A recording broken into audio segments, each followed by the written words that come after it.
someone who says they're vegan, Yeah. So for me, it's like my relationship with food is so fluid, and it's a moment by moment decision. And there's some days where I'm like, I'm just not hungry for 6 hours at a time. And there's some times where I'm like, I got to eat every 20 minutes. And I just honor what is. And the same thing goes for exercise. I used to be 2 hours in the gym. I used to be, a dancer growing up. So I was always an athlete. Then I was in CrossFit, and then I was a fitness competitor, and I used to be intense. And now I'm like, all right, cool. Like, what does my system want? What does my body want? Sometimes it is an intense workout. Other times it's a walk around the park, and I get to honor exactly what that is and not fight it through what my ego says I should do. Wow. I love that. I'm high-fiving you so hard right now, virtually, because I feel like I've walked your same path, maybe a little bit before you, because I think I'm a little bit older than you. But I wonder how you let go, because I think part of having an eating disorder or any sort of disorder is control. How do you allow yourself to fly a little bit? Because I think that was always my biggest fear. I had this weird idea that if I strayed from the path, that it would fall apart literally within a day. I don't know where that complete falsehood came from, but my idea too is that you don't get healthy from one workout, and you don't get off the rails from one meal.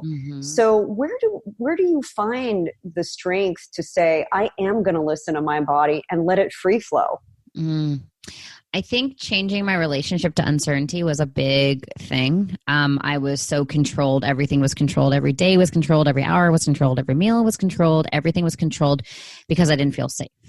So when I learned how to feel that felt sense of safety in my body, and not only just feel it, but like actually work every single day to rewire my nervous system, deregulate my nervous system from that hyper control, hyperactive place, I was able to find a lot more well-being in my body, and having a lot more well-being in my body allowed me to not be in control. So it's not a process of figuring out how do I stop being in control, because we're going to freak ourselves out and think the worst. It's just about giving ourselves the frequency and the medicine that we actually need, which is letting our bodies know that we're safe to feel, we're safe to be in stillness, we're safe to be in silence.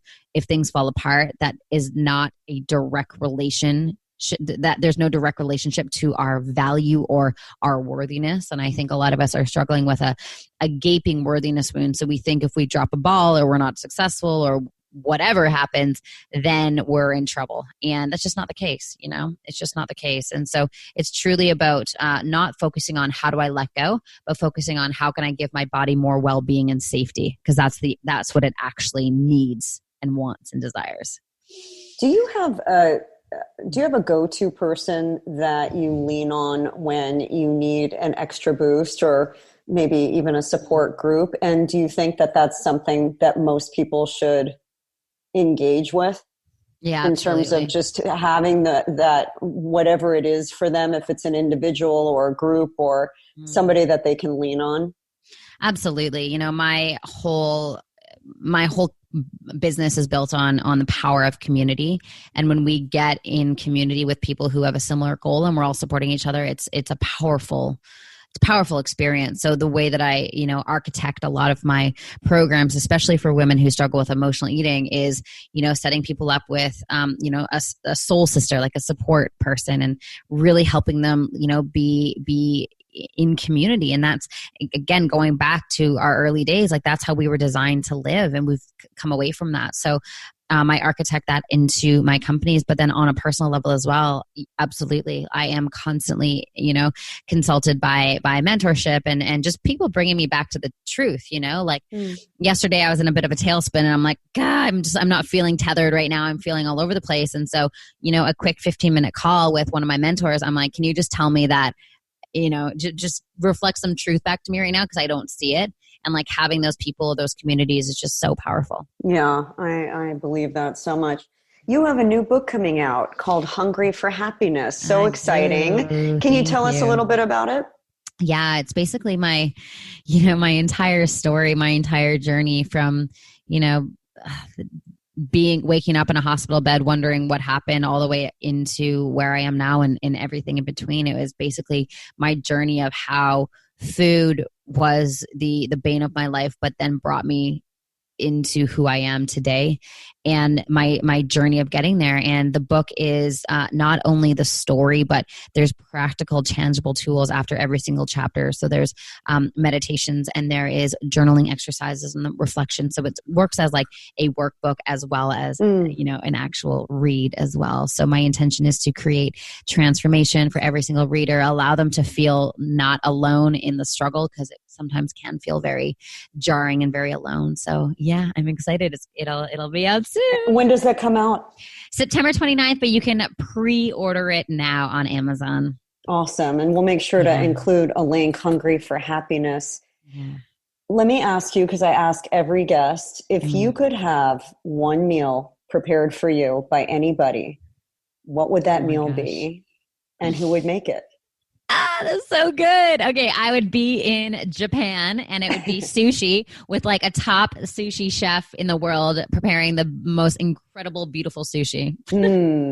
I'm obsessed with sushi. I love sushi too. So and good. It's one of those foods right now that we don't feel comfortable ordering and bringing home. So the first thing we will be having when quarantine is over is good sushi. Oh my God, I hear you 100%. I'm from Vancouver up in Canada, so we got some great sushi over there. Oh yeah, I love Vancouver. I've been there many times. Beautiful city. Yeah. What is one thing that you could say to your younger self that all of this wisdom and hindsight being 2020, what is one thing you could say to your younger self that you feel would have made a huge impact? Oh, such a good question.